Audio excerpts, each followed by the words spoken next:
FBI, you found a way to get these individuals paid during a government shutdown, our 1811 agents. So on behalf of the FBI, it's a great debt that we owe you, sir. They're now allowed to pay for their families, so thank you. And the military. Good. That's right. Thank you. Okay, thank you very much. Any questions, please? Brian, go ahead. First of all, I know the feedback I'm getting from the American people, they want to say thank you. Law and order is not an option in this country, it's a mandate. So I know the American people, thank you for that. In terms of the guns that have been taken off the street, do you have a number of how many guns were taken away from someone that had a prior felony or a previous crime that perhaps we can prosecute that? Because I know that wasn't the case under Joe Biden. We don't take guns off the streets of people that are allowed to have guns. So every gun that we're taking off the street is because it belongs to somebody who is not allowed to have it. Could be a felon, could be somebody who hears illegally. There's all sorts of conditions. But if there's a gun taken off the streets by the FBI, it's because the person who has it is not allowed to. It's not somebody who's lawfully allowed to have it. So every single one of those guns were taken off of people that aren't allowed to have them.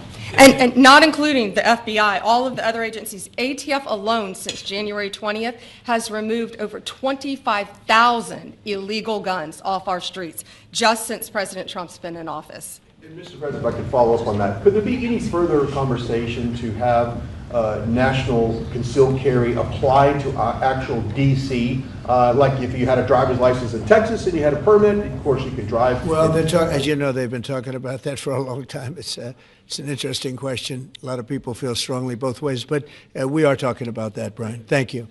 Mr. President, on Venezuelan boats, I want to ask you, why not have the Coast Guard stop them, which it is empowered by law to do? You know, this way you can confirm who's on the boat and ensure that they're doing what you suspect. Because we've been doing that for 30 years, and it has been totally ineffective. They have faster boats. Some of these boats are seriously, I mean, they're world-class speedboats, but they're not faster than missiles. But we've been trying to do that for years, and so much of the drugs, 25–30%, would come in through the seas. Right now we have, I would say, none coming in through the seas. In fact, I don't know about the fishing industry. If you want to go fishing, a lot of people aren't deciding to even go fishing. We've almost totally stopped it by sea. Now we'll stop it by land. What's the next step? But it never worked. It never worked when you did it in a very politically correct manner. What's the next step in this war on cartels, and are you considering options, are you considering strikes on land? Well, I don't want to tell you exactly, but we are certainly looking at land now because we've got the sea very well under control. We've had a couple of days where there isn't a boat to be found. And that, I view that as a good thing, not a bad thing. But we had tremendous amounts coming in by boats, by very expensive boats. You know, they have a lot of money, very fast, very expensive boats that were pretty big. And the way you look at it is every boat that we knock out, we save 25,000 American lives. So every time you see a boat and you feel badly, you say, wow, that's rough.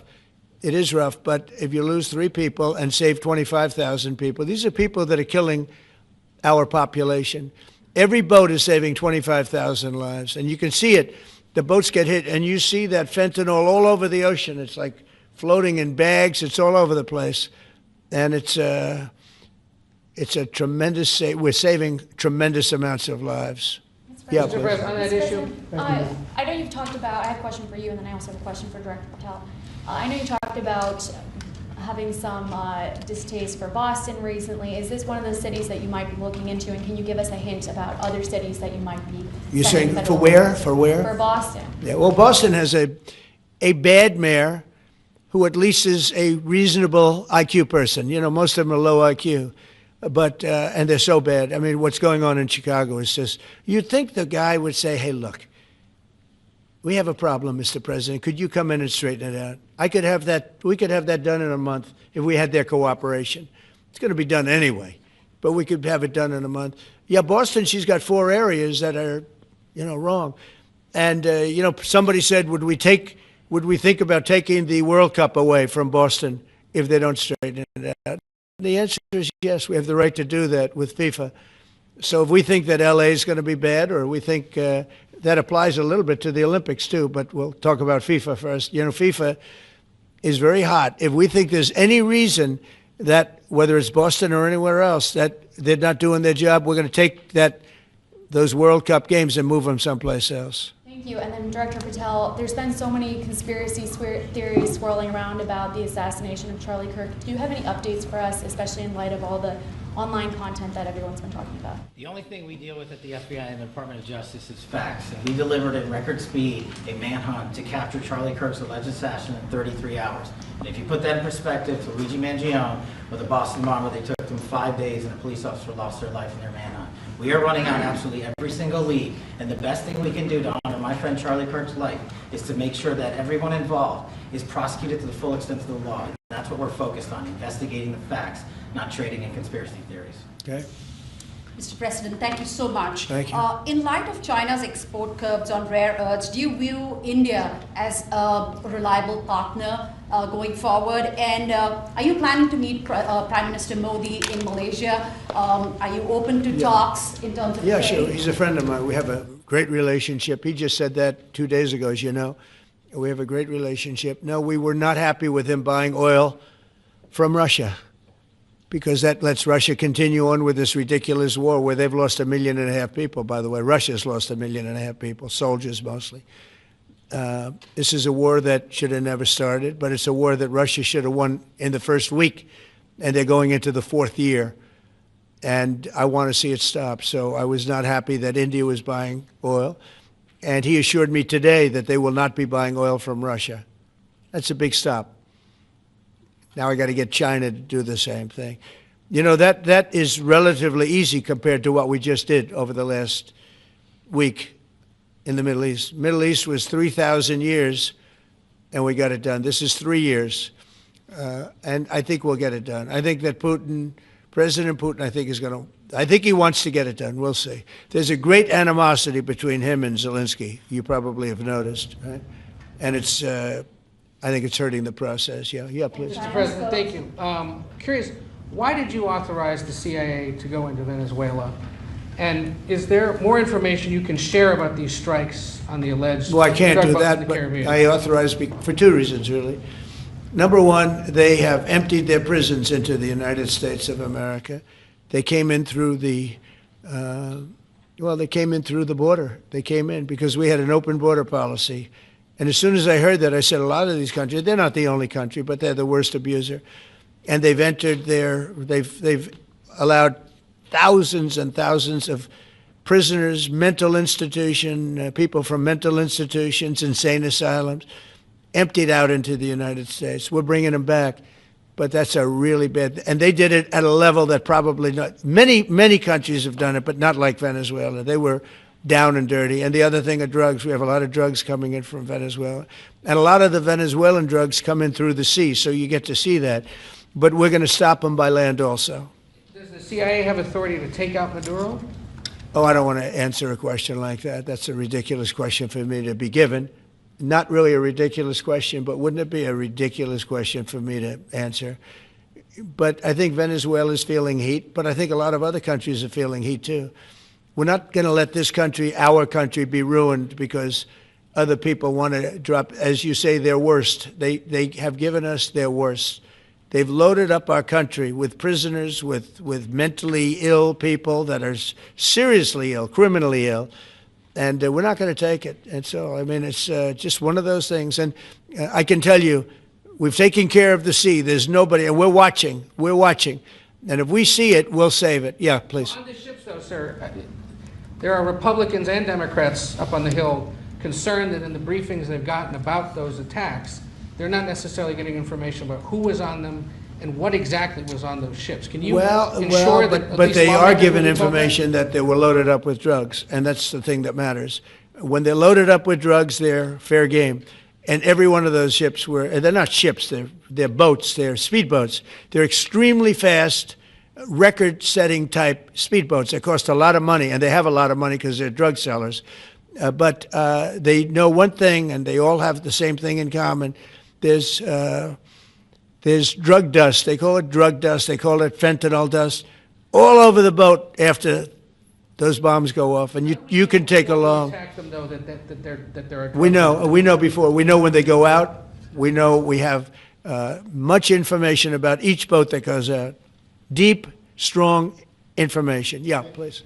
Sir, you're going to have Vladimir Zelensky here this week. What is your message at this stage of the war for him? And shy of tomahawks... To who is that? For Zelensky. Yeah. And shy of tomahawks for Ukraine. Are you considering other options, and will you speak with Vladimir Putin about No, we're looking at other options. We are. President Zelensky's coming in. I'm not a fan of the war. I'm not a fan of the way it started. It should have never happened. It wouldn't have started if I were president. The election was rigged. And because of that, we lost a lot of lives have been lost because of that war. Not American lives, but if I can save a lot of lives, that's why I'm in it. I want to save lives. I've had 8 wars. The Prime Minister of Pakistan got up the other day, said so beautifully, he says, you saved millions of lives. He told that to a group of people right in this office. He said the president saved millions of lives. And I think what he's referring to is the fact that that would have been with India, nuclear war. That was getting very close. You know, 7 planes, they don't talk about it, but 7 aircraft were shot down. In fact, we have the new ambassador to India right here. They're well represented. You better represent us, not them, okay? But Sergio's going to do a great job. He's going to do a great job. But no, we'll be talking about the war with him, and we'll be talking about, I mean, they want to go offensive. I'll make a determination on that, but they would like to go offensive, you know that, and we'll have to make a determination. Can I follow up with a question? Given you have the FBI Director and Attorney General here today, Jim Jordan has asked Jack Smith to appear in front of the House Judiciary. You mean deranged, Jack? He's a deranged individual, yeah? He's asked him to... Well, they should. I'm surprised it takes so long. You know, we're talking about violent crime. What about the crime against a political opponent? That's what we have to talk about, too. Jordan would like to understand the full extent to which the Biden-Harris Justice Department weaponized federal law enforcement. What do you think the committee will find out, Mr. Smith? I think it was the worst weaponization of a political opponent in the history of the world, let alone this country. And I hope that everybody's, you know, they're involved in it. I'm not. I'm the one that had to suffer through it and ultimately win. But what they did was criminal. Deranged Jack Smith, in my opinion, is a criminal. And I noticed his interviewer was, I think that was Weissman. And I hope they're going to look into Weissman, too. Weissman's a bad guy. And he had somebody in Lisa, who was his puppet, worked in the office really as the top person. And I think that she should be looked at very strongly. There was tremendous criminal activity having to do. If we don't have fair elections in this country, we're not going to have a country. And I've said it from the beginning, fair elections and borders. And we need also fair press, because if you don't have fair press, it's very tough. And we've got the strongest border of anybody. Nobody has a border. We have a border where the numbers just came out again. You saw 0 people came in illegally. Now, we do take people into our country legally, but 0 people. But, you know, you're talking about a different subject. You're talking about political crime. They have committed massive political crime. I hope they're looking at Shifty Schiff. I hope they're looking at all these people. And I'm allowed to find out. I'm allowed to, you know, I'm, in theory, the chief law enforcement officer. But I have a very good, talented group. This is about something else. But I hope they're looking at political crime, because there's never been so much political crime against a political opponent as what I had to go through. They raided my house in Florida. It was an illegal raid. I have a lawsuit that was doing very well. And when I became president, I said, I'm sort of suing myself. I don't know. How do you settle the lawsuit? I'll say, give me X dollars, right? And I don't know what to do with the lawsuit. It's a great lawsuit. And now I won. It sort of looks bad. I'm suing myself, right? So I don't know. But that was a lawsuit that was very strong, very powerful. They raided illegally my house in Florida, Mar-a-Lago. They went through the drawers of my young son. They went through all of the cabinets and drawers of the First Lady. She walked in, she said, wow, what happened? Because she's very meticulous, and this wasn't so meticulous. As she looked into the drawers and she saw everything a mess. It's what they did against a person that just got out of office.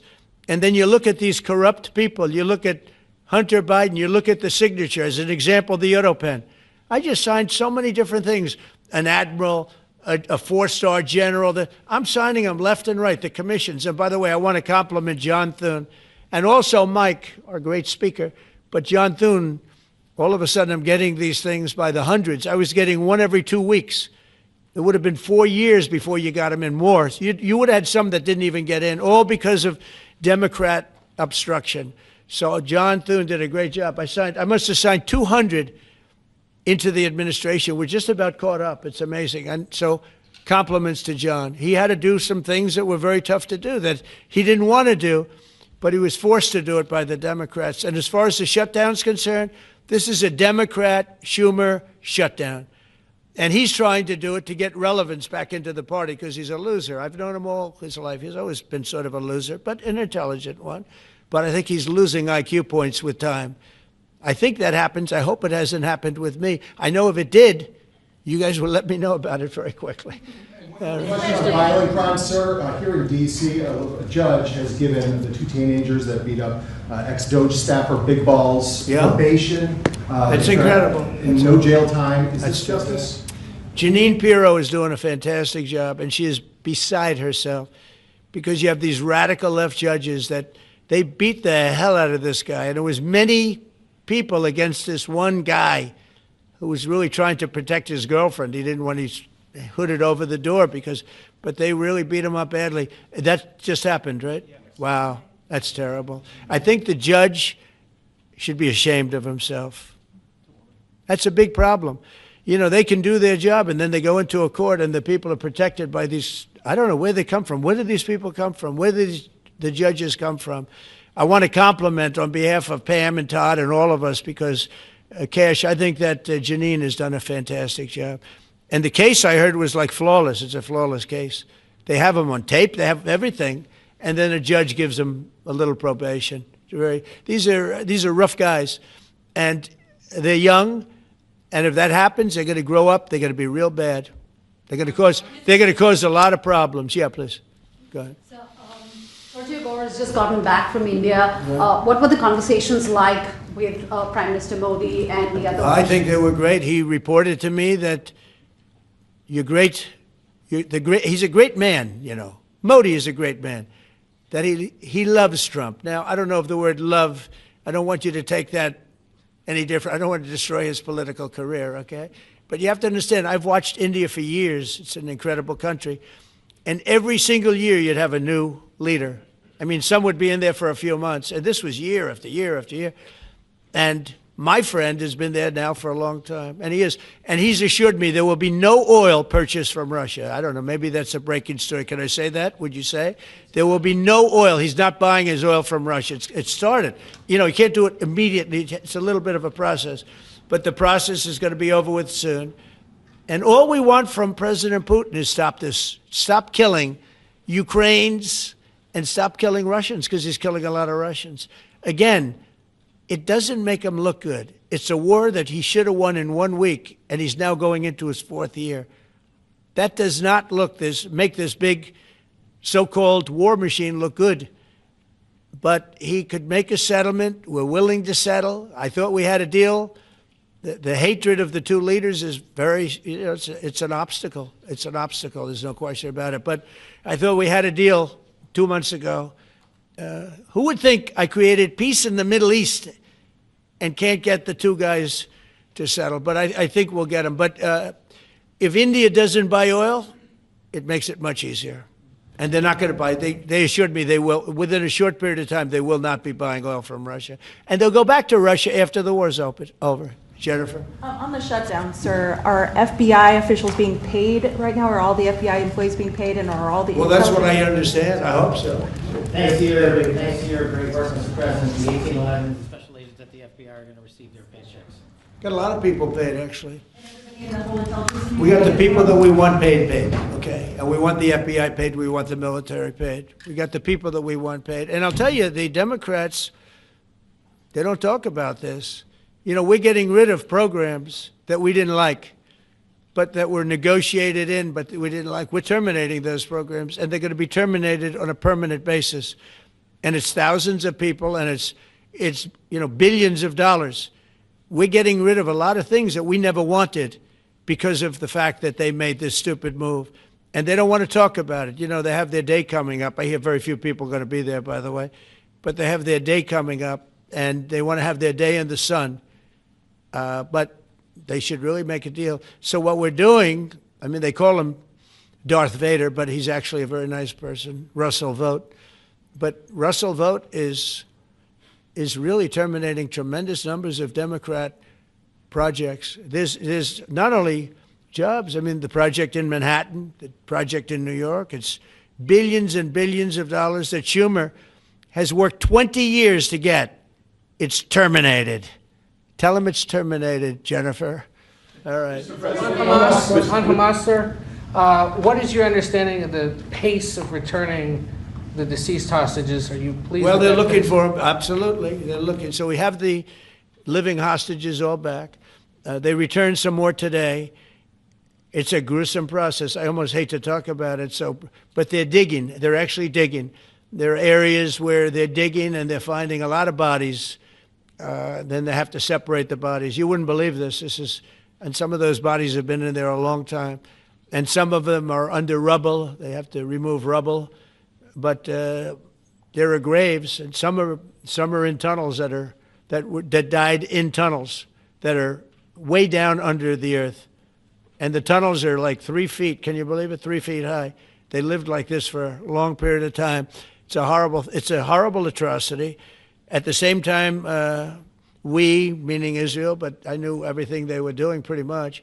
I knew most of the things they were doing, but they've killed probably 70,000 of these people, Hamas. And I said, it's time now. So we'll see what happens. We'll also see what happens. Your next question is going to be the weapons. We want the weapons to be given up, sacrificed, and they've agreed to do it. Now they have to do it. And if they don't do it, we'll do it. We had the head of CENTCOM today suggest that Hamas needs to hurry up and disarm and follow your comprehensive plan. Yeah. That it was the head of CENTCOM saying that. Is that not a signal to Hamas, to the rest of the world, that at some point the U.S. military may more directly engage? We won't need the U.S. military. We won't need it. Why not just you? Because we're very much involved in it. If we weren't involved, there wouldn't be peace. If we didn't destroy the nuclear capability of Iran, that deal would have never happened for two reasons. The Arab nations would not have felt bold enough to do it because you have a very powerful, at that time, Iran. It's not powerful anymore between what Israel and us did, because, you know, the attack was, if you look at it, we helped them very much. They will be the first to tell you, including shooting down thousands of drones that were coming into Israel. You know, we shot them down. We were shooting them down like it was target practice, but we shot down thousands of drones and missiles also going into Israel. But between what we did to Iran that way with the, you know, conventional, we will call it, and what see that beautiful plane, that B-2, I noticed it on the desk. I always thought it was beautiful, but I never understood it. Now I understand it. It took in hundreds of thousands of bombs in the form of two, but hundreds of thousands of pounds of bombs. And every single bomb hit perfectly. Then they sent Tomahawks in. They sent 30 Tomahawks on top of it. And that was totally, you know, CNN said, well, maybe it wasn't as bad as, you know, as Trump said, because I said obliterated. Obliterated is not a strong enough word, actually. And you saw the Atomic Energy Commission came out and said the word obliteration is very, very, think of it. They came in under potential fire. They entered Iran airspace late at night, in the dark, no moon. The moon was low for a reason. What time we picked it. Couldn't see anything. And they hit every target, and they weren't hit. Nobody saw that plane. That plane is stealth. Nobody saw it. The problem with that is it may be stealth today, but tomorrow it won't be. And we just ordered about 20 brand new B-2 bombers. It's unbelievable as a weapon. I know Putin, when I was riding with him in Alaska, we passed a lot of them. And he said, that really did the trick. I said, yeah, it did. It's amazing. The flying wing. But you still see no reason for the U.S. military to get involved in Gaza? No, I don't see that. No, I think we're going to handle it very well. We'll be helping Israel. But we have other countries that are now. You know, we signed, many countries signed. And many of those countries relatively are very strong military powers. And Hamas has no support. See, Hamas had the support of Iran. And now Iran says, don't get us involved. The last time they got them involved didn't work out too well. So they used to have the support of Iran. Today, Iran they're trying to survive. You know, when I heard the reports 2 weeks ago, Iran's looking to build a nuclear weapon, I said, don't worry about it. They got a lot of things they want to do before nuclear weapons. I said, the last thing they want to do is a nuclear weapon. It didn't work out. And if they did a nuclear weapon before they got even close, that site would be attacked and it would be wiped out. Yeah. Mr. President, you're meeting with President Xi in a few weeks. Yeah. If you can't come to an agreement or a deal at that meeting, are we in for a sustained trade war with China? Well, you're in one now. Look, we have 100% tariff. If we didn't have tariffs, we would be exposed as being a nothing. We would have no defense. You know, they've used tariffs on us, but we've never had anybody sitting in that chair that felt the need to do it. And they've allowed us to be $37 trillion in debt, et cetera, et cetera. Tariffs are a very important tool for our defense, for our national security. If we don't have tariffs, we're not going to have national security. As an example, if you look at Pakistan and Iran, I told them I was in the midst of negotiating a trade deal with Iran, and Pakistan was going to be in line. And because of tariffs, they all want to negotiate much differently. We're making a good deal. And then I heard that they're shooting at each other. And I said during one of my conversations, are you guys going to go to war? Two nuclear powers. We are thinking about, I said, here's the deal. You go to war, I'm going to put a 200% tariff. I'm going to stop you from doing any business in the United States. I said it to both of them. Within 24 hours, the war ended. That would have been a nuclear war. And again, the Prime Minister of Pakistan, who was here 2 weeks ago, said that that man saved many millions of lives in front of a whole group of people because he thought it was going to be war. But when it came to war or having to pay massive tariffs, the tariffs overrode. That's why it's so important, not only the money, we're taking in trillions of dollars, not only the money, the power to keep peace, the power to be used for good is enormous. But a lot of people didn't understand tariffs. It's also made us very rich. We have a big case coming up in the Supreme Court, and I will tell you, that's one of the most important cases in the history of our country. Because if we don't win that case, we will be a weakened, troubled, financial mess for many, many years to come. I don't even know if survivable is a good term. And if we do, we're going to be the most powerful economic country in the world. And all we're doing is using them as a defense against what took place for many years. China would charge us tariffs. It was incredible, but we weren't allowed to charge. And we're allowed to do whatever we want. We just had presidents that didn't want to do it for whatever reason. And it was nothing. But of the 8 wars, I was saying 7, of the 8 wars, I would say tariffs are directly responsible for me ending 6 of them, 5 or 6. Without the tariffs, you have wars raging all over the world. With the tariffs, other than Russia, we have no wars out there. And we've made a lot of good friends, too. Tariffs are so important to our national security. If we don't have tariffs, we don't have national security. Our country would suffer a level that, because they use so strongly on us. As an example, the European Union, they won't take our cars, they won't take our agriculture, they won't take anything, but they send their cars in, Mercedes, BMW, Volkswagen, by the millions. We don't send any cars. They don't take them. They were tariffing us out. Agricultural products, they don't take our agriculture. They want their farmers to do it. I understand that. But it was very unfair, and they were tariffing our product. They're keeping out by using tariffs. And we didn't use them, but I used them. And now we made one of the great deals with your $650 billion they pay us. And we've evened it out. It's really a good thing to see. And you have to understand, they've all signed. Japan, South Korea. I mean, South Korea, $350 billion up front. Japan, $650 billion. And they've all agreed to it. They're all happy. But before, it was a total ripoff. And if we don't have the use of tariffs, we have no national security. This country will have no financial security, will not have national security. And the people that brought the lawsuit are people that are aligned with foreign nations that are now being treated fairly as opposed to just ripping us off and ripping us asunder. So, but if we are not allowed to use what other people use against us, there's no defense. It'll be a disaster for America. That's why I think I'm going to go to the Supreme Court to watch it. I've not done that, and I had some pretty big cases. I think it's one of the most important cases ever brought, because we will be defenseless against the world. Okay?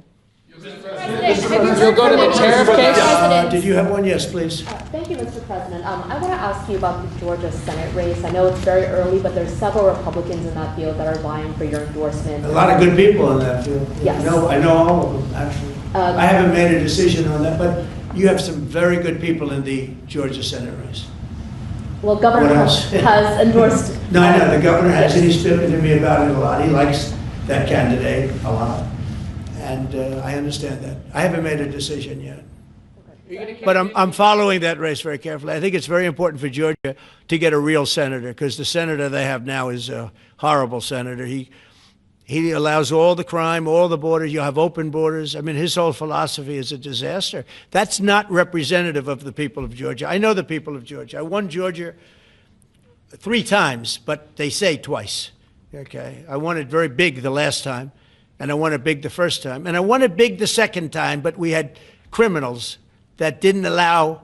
I mean, I hope they're going to go into that. I hope they go into the votes which are being stored in Fulton County and take a real look at those votes, okay? Because I won it the second time too.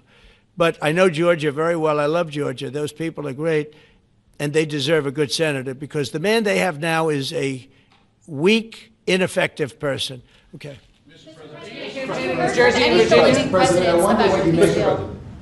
By the way, you won Georgia 3 times. Just Yeah, I agree. Do you agree with me? I And do. he's the media. For someone that He's the spends media. a lot of time in Georgia, I believe you won that. Yeah, okay. I really have a question about You know, the word believe isn't strong enough, right? Yeah, You I know. there you go. It's true. I know I won too. We have the great Newt Gingrich. Newt, you agree with us? Good. Otherwise, I'd have him dismissed immediately from the room. You know, his wife, as you know, is becoming an ambassador to a great country, Callista. So congratulations. And we're going to take a picture. And the only reason I'm doing it, he speaks so well of me. He said, I'll go down as the greatest president in history. And then he blew it. He said, I'm not sure if I put him above Washington or Lincoln. So I'm not that happy about that, dude. I've got a question about the weaponization of the DOJ. The media often says your department is weaponizing the DOJ. Yeah, that's the opposite. It's the opposite. Todd, you represented President Trump and probably the greatest weaponization of the DOJ by Alvin Bragg. You know firsthand, if you can describe what you saw under the Biden administration and how they weaponized the DOJ. Well, I mean, I think it's hard to describe what happened those last 4 years against President Trump. Alvin Bragg, a local prosecutor, his office staffed by somebody from DOJ. Jack Smith picked as a special counselor, staffs his entire office with DOJ prosecutors.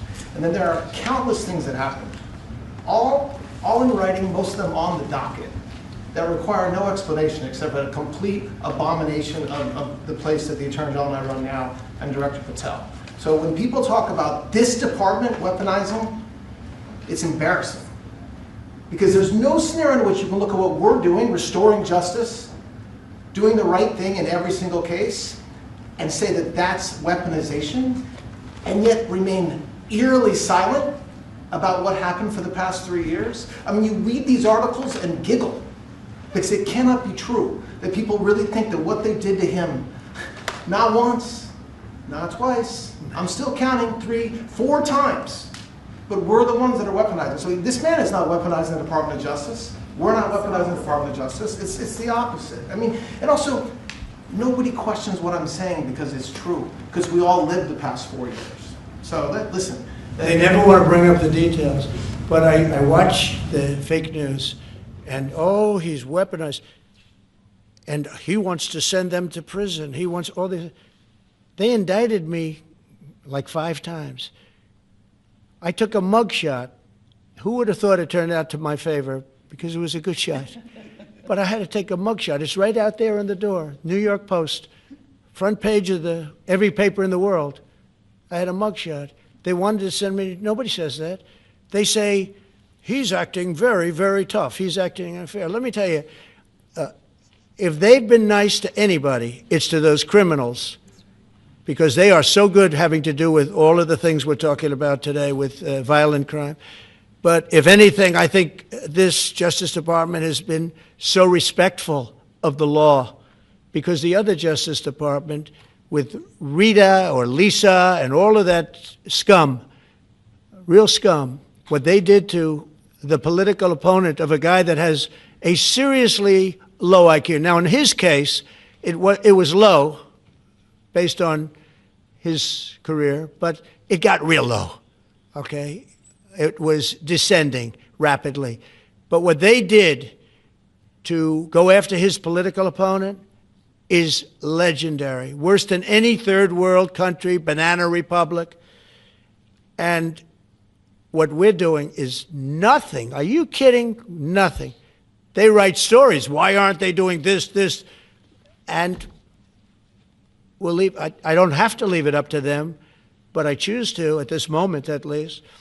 But there's never been anybody treated in the history of politics. You know, they say the two worst treated presidents by the media, etc., was that man right there, the late, great Abraham Lincoln, and this guy right there, Andrew Jackson. They say Andrew Jackson was treated terribly. They give him number 1 and number 2, but that was before I came along, Newt. I say I have number 1 times 10. Nobody's been treated like I've been treated. And I did a great job. You know, we had a great first term. And we had one of the most successful economies in history, et cetera. I rebuilt the military. We did a tremendous amount. The last part, we had a horrible thing called COVID, and we handled that well. We made ventilators for nations all over the world. I mean, we did a great job. Probably never get credit for it. Look at the therapeutics, the Regeneron, all the different things, the vaccines, all the things we did. We did a great job, but we had to focus on that. But we had the best economy in the history of our country. We're blowing it away right now. Look at the stock market. It hit another all-time high today. That's 48 days out of the few days that I've served. 48 days have already hit record highs. And we have, maybe most importantly, the number, we have now, I was saying 17, it's over $18 trillion is being poured into our country. It's because of the election and because of tariffs. Without the tariffs, you wouldn't have probably 18 cents. It's because of the tariffs, because there are no tariffs if they build in our country. And they understand that. So we have medical companies coming up. We have the AI. We're dominating China in AI. Everybody said that's impossible. We're dominating. I'm letting these massive plants build their own electric generating plants. They're becoming utilities in addition to everything. Maybe they'll make more money with that, who knows? But they're building their own electric because we have an old grid. You wouldn't be able to do that. And we're dominating China. We're dominating with AI, which seems to be the new big thing. That's the new internet. That's the new whatever. So we're very happy with the job we're doing. I'm very happy with the job they're doing. But when you tell me about attacking a political opponent, there's never been, and I'm a legitimate opponent. I watch my son. He's got the #1 best-selling book now. My son, Eric, is a wonderful kid. That guy spent so much time with subpoenas. He got more subpoenas than anybody in the history of our country. Think of it. And he's an innocent, good boy. He's a good kid. He's always been a good kid. All of my children are good. They went through hell. My children went through federal grand juries on a hoax. Think of it. You have Adam Schiff and Hillary Clinton and others make up a hoax and then wanting to so they know it's a hoax, and they go before the press, say Donald Trump Jr. will go to jail because of what he's done with Russia. I'll never forget, I get a call from my son, Don, and he said, Dad, I'm being accused of something with Russia. I don't know anything about Russia. He didn't know anything about it. Think of it, how bad they are. They say he'll go to prison for the rest of his life. He knew nothing about it. On a hoax, the Russian hoax, Russia hoax, on a story that they made up. And they made it up in order to explain why Hillary Clinton lost an election that she lost by pretty good numbers. The second one, actually the second one was even better, but the third one, this one was too big to rig. It was just too big to rig. They would have rigged. They tried to rig it. But think of it. They want to send my children to jail, but they were after Don in particular. I'll never forget Adam Shifty Schiff, a total crooked guy, lying in Congress, making up a phone conversation that I have with you, totally made up. Then when he heard it was taped, he wanted to disappear. And Nancy Pelosi went crazy because they wanted to impeach me based on the conversation that was made up. When they heard the tape, everybody, you know, I won it unanimously in the Republican Party. I got every single vote, something that never happens, and I beat it. But think of it, they want to put my son in jail for something that they made up. So they know they made it up. And they say he will serve the rest of his life in prison. These are sick, bad people. And don't tell me about us going after them. If anything, we've been very, very soft. I wouldn't be that soft, I'll tell you that. Thank you very much, everybody. Thank you, Fred. Thank you, Fred.